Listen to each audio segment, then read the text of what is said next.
tratamento da influenza. Quando a gente deve dar o Tamiflu, o famoso oseltamivir, para pacientes com influenza? Primeiro, pacientes com necessidade de internação. Nesse caso, a gente vai fazer o oseltamivir independentemente do tempo decorrido desde o início do quadro. Depois a gente vai falar um pouquinho melhor sobre isso, mas a gente sempre vai fazer o oseltamivir se algum paciente for internado com um quadro suspeito de gripe. Esse é um ponto importante, não precisa estar confirmada a gripe, você não precisa ter feito um PCR para identificar uma influenza. Se você tem uma suspeita, principalmente se for uma suspeita forte, você já vai começar o Tamiflu para pacientes internados. Além do paciente internado, pacientes idosos acima de 60 anos e crianças abaixo de 2 anos de idade, a gente também vai fazer o Tamiflu. Esse é um ponto importante, pacientes idosos acima de 60, crianças abaixo de 2 anos. Além disso, as gestantes e puérperas até 2 semanas do parto. Esse é outro grupo que também vai receber o Tamiflu.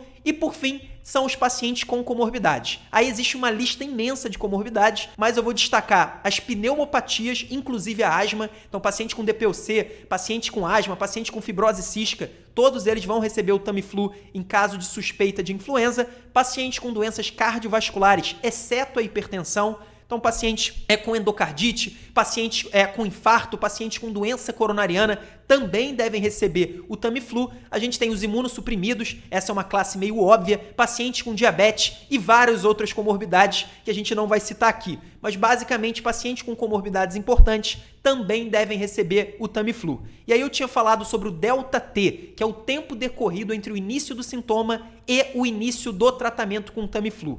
Idealmente, a gente tem que começar o Tamiflu o mais rápido possível, especialmente dentro das primeiras 48 horas. Essa é a janela de oportunidade em que você consegue alterar de fato o tempo de doença e até o prognóstico de uma gripe. Então isso é muito importante, por isso até a gente não deve esperar confirmação de diagnóstico, a gente tem que começar o Tamiflu, se houver indicação, o mais rápido possível, mesmo em casos suspeitos, sem a confirmação do diagnóstico. Agora, e se passou das 48 horas, se o paciente chega com 4 dias de sintoma? Se for um caso grave, a gente tem que fazer, mesmo já tendo passado, e se for um caso que ainda não é grave, mas tem fatores de risco para a gravidade, então exatamente aqueles idosos, pacientes com comorbidades, aí vai ficar muito mais polêmico e muito mais controverso. Hoje em dia já existem evidências que há benefício em você começar, mesmo já tendo passado das 48 horas para esse tipo de paciente, mas essa é uma controvérsia. Então, se passou de 48 horas